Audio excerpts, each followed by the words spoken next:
This is Toledo Symphony Lab, a behind-the-scenes look at the world of classical music from WGTE Public Media and your Toledo Symphony. I'm Brad Cresswell, and joining me today in the studio are the Toledo Symphony's music director, Elaine Trudell, the TSO's president and CEO, Zach Vassar, and we have a very special mystery guest who I'll introduce you in just a few moments. But we do want to say that today's episode is all about Art Tatum. It is from a concert that's happening on Saturday, May 6th at 8 o'clock p.m. at the Toledo Museum of Art Peristyle, the Toledo Jazz Orchestra with pianist Larry Fuller, the Art of Art, talking about Art Tatum. Well, I may as well introduce you since you're at the microphone. Johnny Widener, did I say that correctly? Yes. Yeah. Johnny, you didn't know you were going to be on Symphony Lab, did you? No, I did not. Tell us a little bit about you as we get going here. I'm a senior at Perrysburg High School, and I play the violin, and next year I will be double majoring in music education and violin performance at the University of Michigan. That's wonderful. Well, you are also shadowing today, for lack of a better term. You're following Elaine Trudell around and seeing what conductors normally do. I assure you, this is not what conductors normally do, but it's great to have you here, and thanks for coming on air at the last minute and telling us a little bit about yourself. So let's talk about Art Tatum, and I actually have the Art Tatum story here, and I don't know, you want to read that for us? And I have some music for you, and you can give us your best dramatic reading. All right, let me pull up some music for you. Oh, Art Tatum was a piano prodigy born in Toledo, Ohio in 1909. He was blind in one eye and had limited vision in the other, but that didn't stop him from becoming one of the greatest jazz pianists of all time. Tatum started playing the piano while still a toddler and quickly showed an exceptional talent for music. He was a regular performer in local clubs and theaters as a teenager and eventually made his way to New York City in the 1930s. When Tatum arrived in New York, he was already a musical sensation.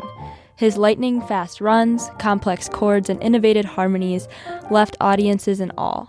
He was the talk of the town, and jazz musicians flocked to see him play. One night, when Tatum was performing at a club in Harlem, the legendary jazz pianist Fats Waller walked in. Waller was a big fan of Tatum's playing and couldn't resist the chance to challenge him to a piano battle. Tatum accepted the challenge, and the two men sat down at the pianos. They started off playing together, but it wasn't long before Tatum pulled up all the stops and began improvising with lightning-fast runs and mind-bending harmonies. Waller tried to keep up, but he couldn't match Tatum's technical prowess. After a few minutes, Waller threw up his hands in defeat and declared Tatum the winner. From that day on, Tatum's reputation as a piano virtuoso only grew. He continued to astound audiences with his incredible talent and remains a legend in the world of jazz to this day. Yay! Great job. Well done. I want listeners to know that Johnny did not know that was coming, and you did a phenomenal job. I would have been so much more nervous than you were. You can tell that you are a true musician. Yeah, absolutely. So now that we know all about Art Tatum, I guess we can call it a day, right? Elaine, you are directing the Toledo Jazz Orchestra. You're the artistic director of that organization. You've done a lot of concerts that have touched on different personalities, but Art Tatum is special not only because he is, you know, one of the legendary artists of jazz of his time, but also he's from Toledo. I mean, can you talk a little bit about Art Tatum for us? Oh, yes. One of the first events I thought of doing when we're talking with the great people of the Toledo Jazz Orchestra is that, it was appealing to me right away. I said, oh, yes, I want to do this. And one of the reasons is because I want to do a program on Art Tatum. Now, there's a big challenge because Art Tatum was a piano virtuoso. He was a great musician. You know that, and maybe it's in your quiz, I'm sorry, but you know that the Rachmaninoff and Rubinstein got together after listening to him, and they said, it's a good thing he didn't play classical music. We'd be in big trouble. Yeah, that's not my quiz, but okay, you're safe. Very good. So the challenge in paying tribute to Art Tatum with a jazz orchestra is that he didn't write anything for jazz orchestra. So for us, it's a great idea, to talk about its artistry. But how do you translate that to with a jazz orchestra? So so the first thing on our program, we invited another great Toledo pianist who has a big international career. And Zach will talk a little bit more about Larry. Sure. Larry Fuller. Yeah, Larry Fuller is amazing pianist. Different style, different era, but I thought we'd link, a great pianist from, not great pianist from the past, the legendary. I mean, that's the, how do you say, it's how you have the reputation of saying, you'll never be as great as Art Tatum in life, But Larry is amazing and another great artist from the present. So that's one thing. But more than that, I think we have to, like we did also when we do music, as you said, of different people, different personality we like to celebrate. Because I don't see this as a very different from classical music programming. I mean, because, like the Duke Ellington program, we did a lot of research, works people knew, works people didn't know as much. And going back to the original text, the original way that Duke Ellington and his ensemble played. Now, for Art Tatum, I went, okay, what are the pieces that, he made famous, that made him famous, that he made the pieces famous? What was the repertoire that he played? What's the Art Tatum's, core repertoire? And from his era, what would be representative of the era that he evolved, that he played in? And also, I have a little surprise. I called up one of my really good friends, amazing arranger, because if you're going to take any Art Tatum song and make an arrangement of them, you have to know that there's barely any music, like written music of his solos. I mean, there are books of some Art Tatum, music, and some of the solos. Yeah, some people have transcribed them, but the ones I needed did not exist. So I had to phone one of my friends, Richard Savignac, amazing arranger, amazing set of ears. It's ridiculous because he had to lift them from the recording. So when we say lift them in jazz, it means you have to write it as you hear it. And then, but you cannot really slow it down or anything. So you do a little bit, then a little bit, and he plays so many notes in 1 second that, so what we did, so there's repertoire from his era. There's repertoire that was his core repertoire, like Tiger Rag, like, T42, very, very, willowy for me, and those are, basic Tatum repertoire, the standards. And there's I found some of his composition because people don't really know his real composition. And there's a set of pieces they're all the titles are from Precious Stones, and I put them together as a suite. And we call it, I call them Art Tatum's Hidden Gems, or we're going to call them probably the Tatum Gems Suite or something like that. Yeah. But so we commissioned Richard to write a suite for that. So it's a long piece, and what he did is yes, we have exactly the style that he played, the intro he played, but also some of the solo harmonized for the entire saxophone section, and they're harmonized for the trumpet section. So it's very challenging to play. It's challenging on the piano. You have to imagine, 5 saxophone or everybody in the band playing together like that. So we're going to pay tribute by practicing like crazy. That's one thing. But it's a mix of standard repertoire. There will be a lot of music that people know. For example, I can give you some titles if you want. Yeah, go ahead. Program. Let's hear it. So we start with Begin to Begin. That was, and you'll see a lot of pieces from the 20s and the 30s. Will It Weep for Me, I said, but, things like Body and Soul, A Foggy Day. Foggy Day was one of his big standards. The Man I Love, Stomping at the Savoy. Yesterdays was one of his really big pieces. And that I have to say, I found a nice arrangement, very simple. That one, there's one simple arrangement in the concert is that. And also, Sweet Georgia Brown. So a lot of music people know, and often we associate with him or not, but it will bring people to have an appreciation of him. And the two arrangements, of course, the Hidden Gems suite that will play somewhere in the second half, which takes a good part of the second half of the program. And the first half, we're going to also play this arrangement of T42. Yeah, and it's very virtuosic for the jazz orchestra. But it's basically what you hear from if you take his recording, the most famous one of his recordings, and it's basically transcribed almost note per note plus open section. So it's going to be a mix like playing as he played and open section, which means sections to improvise on for the members of the orchestra. So they're going to improvise, and we see how inspired they're going to be by that, or how they're going to shine through their own musicality also. So it's because I think a jazz ensemble, it's not by chance that it's really one of the great way to represent America also, because it's coming together, but it's the force of all the individual playing together. Yeah, it's not the force of just being together. It's not just the group; it's the strength of the individuals making a group together. Absolutely, willingly, Well, you mentioned T for Two, and we're talking about Art Tatum. I just want to get in people's ears what he was capable of, the way he played. This is a recording of Art Tatum playing T for Two, which he recorded a few different times. This is from 1933. Let's listen in.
Wow. The first thing that comes to mind is, how do you transcribe all those notes? Those runs are just outstanding. Yeah. There are points when it just, the invention that's happening live is stupefying. Yeah. Art Tatum, Toledo son, also just one of the great jazz artists in history.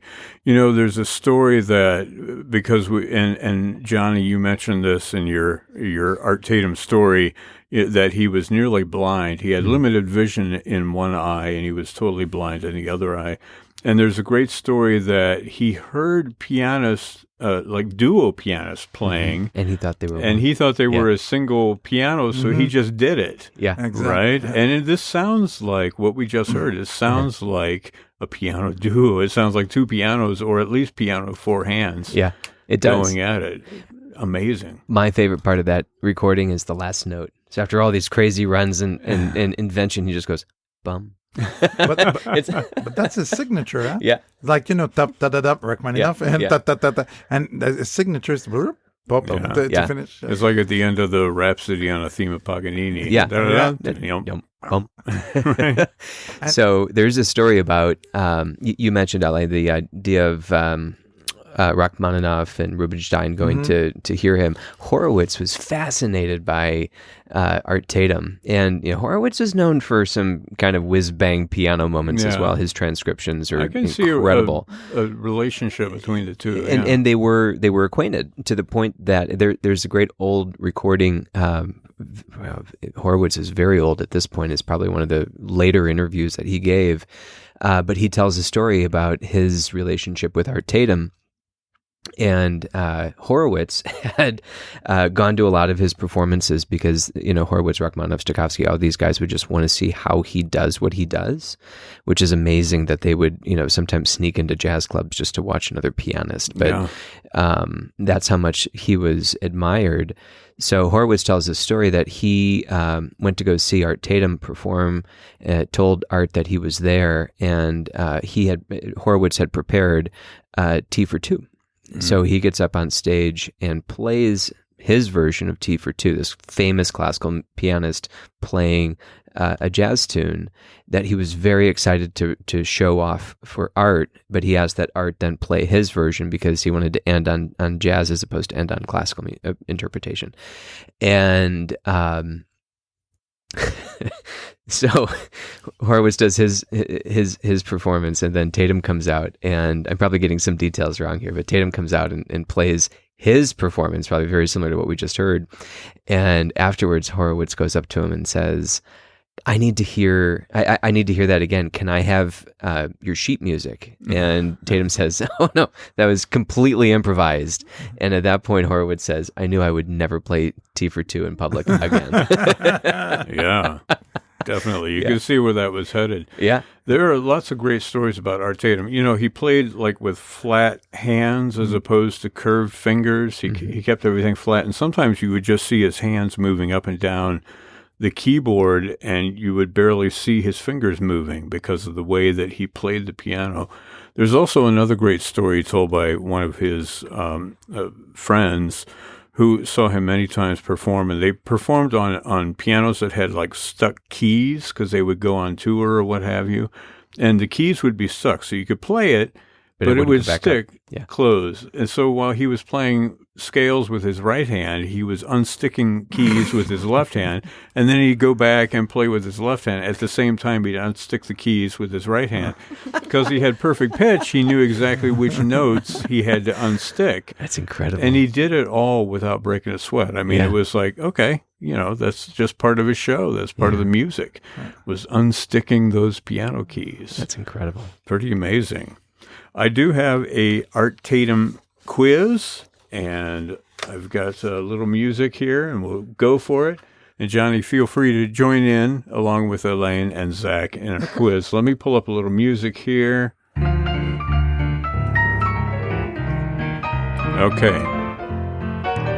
This is a true or false quiz, so all you do is write T or F, right? True or false. First question, and we don't say it until we go back. Before he decided on piano, Art Tatum played the clarinet. True or false? Les Paul became a guitarist because of Art Tatum. True or false? Here's a quote. You tell me if this is an Art Tatum quote or not. The wise musicians are those who play what they can master. Is that a quote of Art Tatum? True or false? Art Tatum's style can be partly traced to his thinking that the duets he heard were played by one person, so he did the same. All right, well, forget that question because we already answered it. No, but I just got one right. Art Tatum was born 2 months before another famous Tatum, Ed Tatum, who won a Nobel Prize. Is that true or false? Art Tatum learned to read sheet music in Braille. True or false? Here's another quote. Tell me if this is an Art Tatum quote or not. There is no such thing as a wrong note. True or false? Once when Art Tatum walked into a bar he was playing at, Count Basie declared, I only play the piano, but tonight God is in the house. Is that true or false? And remember, one of Art Tatum's albums was called God is in the House, actually. 2 more questions. His mother played the guitar, and his father, Art Tatum Sr., was a pianist. True or false? And the final question, he learned to pick out hymn tunes on the piano by ear when he was just 2 years old. True or false? Okay, let's go back. Some of these are trick questions because they're a little, it turned things around. You never. So before he decided on piano, he played clarinet. That's false. He actually played the violin. Les Paul became a guitarist because of Art Tatum. That is true. Les Paul tells a story that he was playing piano with Jackie Gleason in his band, and he heard Art Tatum, and he decided to give up the piano. He was playing piano, by the way. He decided to give up the piano, and he moved to the guitar. Lucky for us and all guitarists who play Les Paul guitars. One of these days, Art. Yeah. The quote, the wise musicians are those who play what they can master. That is false. It was Duke Ellington who said that. And Art Tatum's style can be partly traced. Well, we did all that. The duet thing, that's true. That's the one question that Zach got right. Watch it. Okay. And Art Tatum was born 2 months before another famous Tatum, Ed Tatum, who won a Nobel Prize. He won that Nobel Prize in physiology for showing that genes control individual steps in metabolism. So that's true. Okay. He learned to read sheet music in Braille. Let me pull up the music here again. Yes, he did. That's true. Here is a quote. Tell me if it was Art Tatum. There is no such thing as a wrong note. That is an Art Tatum quote. That's true. Once when Art Tatum walked into a bar he was playing at, Count Basie declared, I only play the piano, but tonight God is in the house. That's false. It was Fats Waller, not Count Basie. Oh, but the quote is true. No, the quote is true. All right. Okay. His mother played the guitar and his father played the piano. Actually, it was the other way around. His mother was a pianist. His father was a guitarist. So There was too much specificity there. I presume something must be false. Yeah. And he learned to pick out hymn tunes on piano by ear when he was just 2 years old. That is false. He was actually 3 years old. Oh. I think you say when he was 1 year old. Yeah. No, he was 3 years old when he started doing that. So how did we do on that quiz? Johnny, did you get any of those right? Somehow I only got 2 wrong. Wow. Really? I was guessing. Wow. Johnny, everybody on the radio, you have to understand, Johnny is sitting in Merwin's chair. That explains it. So that's your approach to all your tests in school, right? Yeah, that's how she did so well on the SATs. Oh, for sure. How'd you do, Elaine? I also got 2 wrong. Okay, well, that's not bad. How many did you get right, Zach? Well, Brad, unfortunately, I happen to be sitting in Zach Vassar's chair, so I only got 1, 2, 3, 4, 5, 6 correct. So our winner, actually, because you've been so gracious to join us today, Johnny Widener is our winner. All right. How does that make you feel, Johnny, in terms of all the awards and accolades you've received in your life? Where does winning this quiz rank? This is just the greatest honor of all time. Excellent. The greatest honor of all crazy. time. Yeah. It's like when we did the Yo-Yo Ma podcast.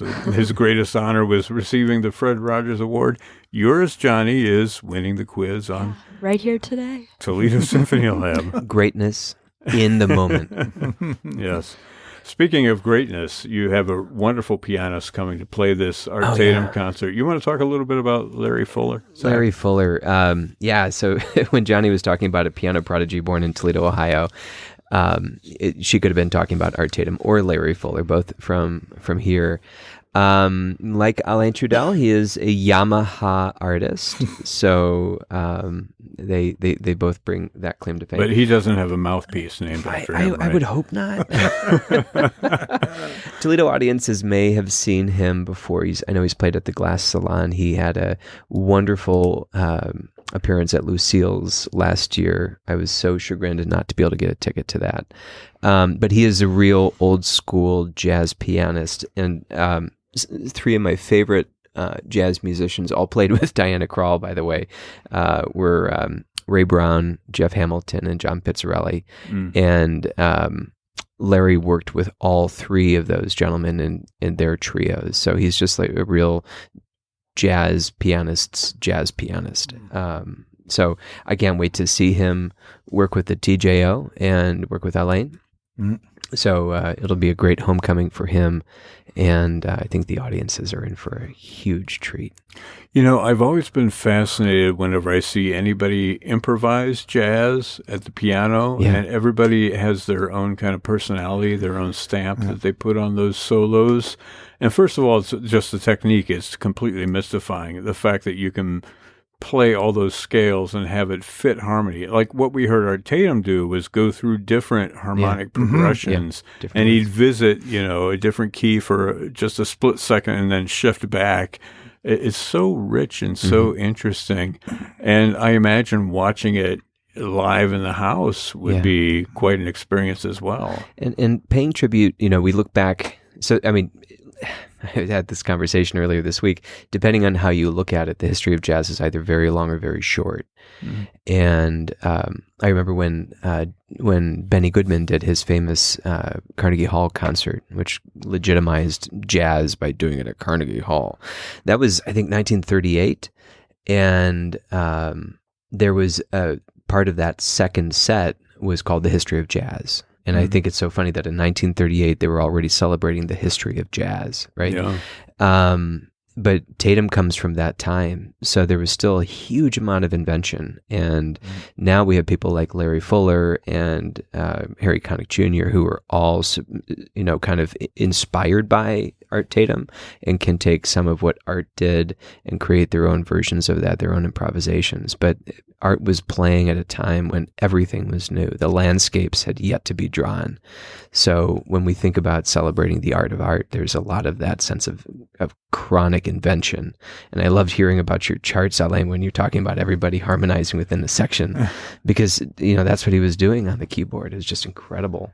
A very complicated way of approaching it. Well, and you have to, we look at music very often from of course, which is normal for the point of our contemporaries, where we live, but the right way, the way to really understand is to look before that time, looking forward instead of looking backwards from where we are, because then you see the sense of amazement, a marvel, invention, revolutionary thing. Because if you go back in 1930 and you hear what we're hearing from him, imagine, we're already impressed now. We can't even, explain it now. Imagine at that time where they're tunes that were show tunes, right? They're all tunes from Broadway musicals. And he takes that and now we say the American Songbook, we say the standards. They didn't call it that then. They just said, well, I'm going to play that tune from that show because it seems like a good melody and I'll do something around it. And for him to go around and to make, in jazz we call it changes, so that the harmony, the chords that go under the melody, we call them changes. So to have all these alternate changes that go there and just come up with that, like when Richard was making the arrangement, he would call me and say, Did you hear that change? Wow. I mean, this is something you would do now. Yeah. But that's almost 100 years ago. Yeah. I mean, we're 2023. Yeah. He was doing this in the 1920s and 30s. It gives a sense of being alive to the music, because it's kind of like snaking its way through and testing out different, harmonies, different flavors, and saying, nope, that's not where I want to go. Yes, I'm going to go this way. And it really gives a sense that improvisatory feel. True. Brings a sense of life to the music itself. So something that you just said, Alain, made me think about this, but there's a There's a great album called Piano Starts Here, Art Tatum, but it's all music recorded in the 30s. If you listen to that, it's much like we heard earlier. It sounds old. Sony had some technology where they could take a recorded performance and put it onto a modern piano and re-record these in a modern acoustic, and they did it for that album. The re-performance series or something like that. And they did it for Glenn Gould, they did it for a bunch of pianists, but they did it for Art Tatum on that album. And if you listen to that, and you can like take the ghost of Art Tatum performing on a modern piano out of your mind, it sounds like something that you'd absolutely hear today. Yeah. And but when you go back 90 years and you think about how that was done, it's just if you discovered it in reverse, your mind would just go crazy. Well, no, man, that's the way that it happened, right? Yeah, it's one before two. That's right. Yeah. But what you're talking about, I was in Japan, working for the instrument company, and I went to Sony, and they had the Art Tatum. Yeah. But you also see while they re-perform, it's like a player piano, right? Yeah. So you see the keys go down. They're all down. I was just trying to follow the keys. It was going.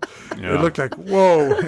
So just that. So imagine just coming up with it. I mean, some of it is automatic. I mean, scale is a scale, but it's not just that. It's a scale going into, like you said, different tonalities and the sense of invention and the freshness of his playing always. So anyway, we're doing freshness of arrangement. They're not all arrangement. No, because we're not. I thought it would be a little bit boring for the audience to have all arrangements from exactly in the same style. Yeah. So, for example, yesterday's is a bolero.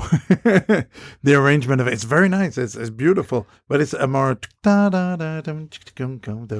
a real bolero, not the Ravel. No, not the Ravel. Because I had the Ravel in my head, and that led to something else, and that led to something else. No, but there's arrangements that I think we're doing one that's two that are like were arranged for the Stan Kenton band. We're doing the opening one, Begin to Begin, is the one that Doug Severinsen used to play. Yeah. So they're all tunes like that, but with different outlooks, from the past, from now, so it's a mix of all of that. And I think it's a great way to do it because then it's a tribute of all the different epoch, the different eras after him, looking back and paying tribute to the repertoire he did. And except the arrangements we had made, we tried to respect his style completely, which is very difficult. Richard would call me and say, "You're sure about that stuff in the left hand?" I could put that in his. Say, "Yeah, it's." But and when I talked to Larry, our pianist Larry Fuller, at the beginning, I said, "Well, we're going to do this concert," and he stopped me and said, "Well, you're not expecting me." He said, "You're not expecting me to play." Per note, the Art Tatum thing. No, because he's an amazing pianist, Larry. Yeah. Well, he plays his style, right? Yeah. But I think he has a few surprises for us. I sent him some songs. I see a little bit of this, I see a little bit of that. So I'm very curious to see where he's going to bring us because we put some piano features also in the Tatum arrangement. So we'll see how it all winds up. Well, it should be said that, you have an audience with Toledo Jazz Orchestra. They know what you guys do, and this is not far afield from what you do and have done in the past. So people that go there, they know what to expect.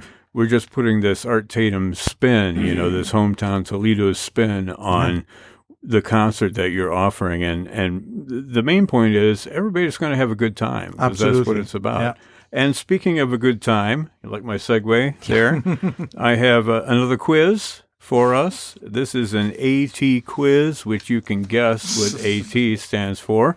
It stands for Alain Trudel. It also stands for Art Tatum. And it also stands any for... theremin. And any theremin. It stands for a whole bunch of different people in history, and I've picked a few of them out, and I'm just going to give you one clue, and you have to tell me who the AT is, okay? Okay. So I hope you get this one right. Yeah.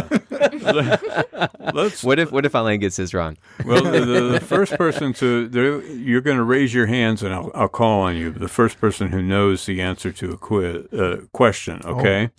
So I have some music for this as well. All right.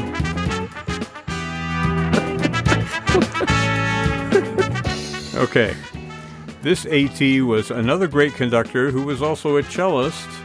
Okay, Alain, you raise your hand. Arturo Toscanini. That's correct. This one is a famous mathematician who devised a test for artificial intelligence, which bears his name. Does anybody know what that is? Or who that is? Arturo Toscanini. Very good. The name, you've heard of the blank test. Obviously, it's his last name, so it starts with a T. Alan Turing, the Turing test. Oh. Okay, nobody got that one. Host of a popular game show for 37 seasons, who is... Alan Thicke. Close. You got one of the names right. Who is... That's a clue right there. Who Yeah, is? we're working on it. Is it Alex Trebek. You were going to say that, weren't you? We're going to give it to her. Because I didn't answer in the form of a question. I get it. Yes, exactly. Who is? Alex Trebek. Okay, this is a 19th century opera composer best known for his opera based on Goethe, although he wrote a lot of operas, but probably the most popular one comes from Goethe's Wilhelm Meister. And it's a one-word title of the opera. And he's a French guy, so you should get this. Ambroise Thomas. Bravo! Wow. Ambroise Thomas, composer of the opera Mignon. Yeah. Okay. My Here's favorite your kind of last filet. I feel like we could just keep going with this, but I could only find like 5 of these. Okay. A pianist, a producer, a songwriter, and a recording artist who was the key architect of the New Orleans R&B sound in the 60s and 70s. Anybody familiar with the R&B of the 60s and 70s in New Orleans? Johnny and I are shaking our heads. You would probably know this name. I'll give you his first name. His first name is Alan. Alan T, obviously.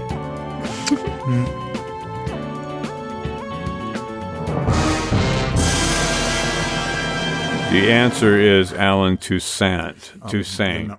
right? Oh, Toussaint. Okay. I got it. No. If I say it with a French accent, you'll get it. Toussaint. Yeah. Or Alan. not Toussaint. Got it. That is the question, indeed. All right, so Johnny won the quiz, all right? Wow, Yeah. you're just killing it today, Johnny. Actually, I don't think we should have Johnny on again. it would have been Elaine, but Johnny is in, maroon suit. I agree. So Yeah. we had to pass it on to her. I'm just happy that nobody gave it to me as a pity gift. I win my quizzes honestly, which means never. Yeah. So, Elaine, let me ask you, is this the last concert for the season with the TJO? Yes, for this season, this is our last concert, and we came out already with our program for next year. Yeah. And there's going to be another tribute concert as we had for Art Tatum. We had for the same thing for Duke Ellington, but we have something completely different for next year. So maybe we talk about it in another broadcast. We'll talk about it definitely, and people can find out information about it at ToledoSymphony.com. Absolutely, yeah. And As Toledo well. Jazz Orchestra.org. So, LA, this is your first full season as artistic director at the TJO. I just would love to hear what your memories are and how your experience has been. The TJO is a very special group. It's really a family. It's very different. The way of working is very different, of course, from a symphony orchestra. Jazz orchestra we don't work the same way. So, but the one thing that they have in common is the sense of family. As I said, there's an experience, the experience within the orchestra and of playing together a lot.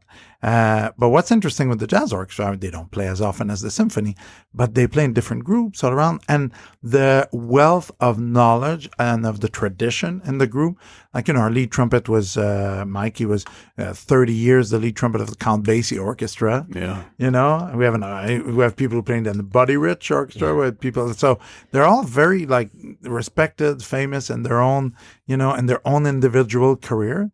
And when they come together, for those concerts, it's like an event for them. That's because it's 5-6 times a year. I mean, the symphony we play 41 weeks, but for them, it's like this moment of okay, well, let's make this really something that's unique. And I think it takes a few concerts to get more acquainted with everybody. Mm-hmm. Now I feel that I know everybody really well. I sensed that in the middle of our concert for the Duke Ellington concert, there's something that we went to another level, and the way of knowing and trusting each other like that. So that's wonderful. I mean, I've always had a very good rapport with them, but with time, you need opportunities, the time together, for the relationship to grow. So we've done that this year, and I'm really looking forward to next year. Because then we're going to take it. This year was a moment to get to know each other. We're dating, but now we know each other. And when I pick the pieces, I know like what I want to underline in this piece or in that piece, so that was very important. Like in the Duke Ellington program, lots of alto, and so in this program, you'll see there are different solos at different places. Everybody's a great soloist in the group also. So it's interesting that you can point at anybody in the band and you say, okay, you take a chorus, which is a solo moment. You take a structure, and they stand up, they play their solo. They're very happy to play their solo. Again, it's like, some people say baseball is a metaphor for America. I think jazz is the greatest metaphor for America, Yeah. Spoken like a true Canadian. I'm sorry. Fantastic. I just want to say what a pleasure it's been watching you kind of flex your muscle in jazz when it comes to what you've done for this community, just musically. You've done so much for the symphony orchestra. And one of my favorite memories from this past season, is that first TJO concert. We were leaving the Franciscan Center, and your rapport with musicians was so beautiful already. And it's just that foundation starting so beautifully just grows. So it's been marvelous to watch. I'm very proud of you. Well, folks have a chance to see the Jazz Orchestra and Alain Trudel in action. It's happening this Saturday, May 6th at 8 o'clock p.m., Toledo Museum of Art Peristyle, the Toledo Jazz Orchestra with pianist Larry Fuller. The name of the program is The Art of Art, Art Tatum, a great pianist from Toledo, and we have a great pianist from Toledo also in Larry Fuller performing on the concert. You can find more information at toledosymphony.com. You can also call the box office at 419-246-8000.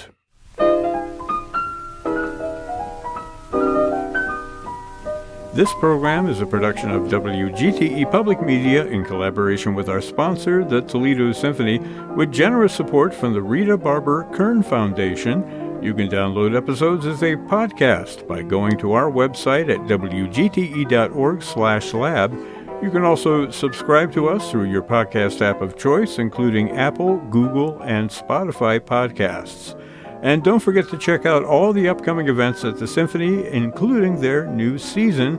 You can find that at their website, toledosymphony.com, and their various social media outlets on Facebook, Instagram, and Twitter. You can find the TSO streaming platform online. That's at stream.artstoledo.com. My thanks to Alain Trudel, Zach Vassar, and our special guest who didn't know that she was going to be on the program but did a wonderful job. That would be Johnny Widener. Thanks to all of you for joining us today. I'm Brad Cresswell. You've been listening to Toledo Symphony Lab from FM 91.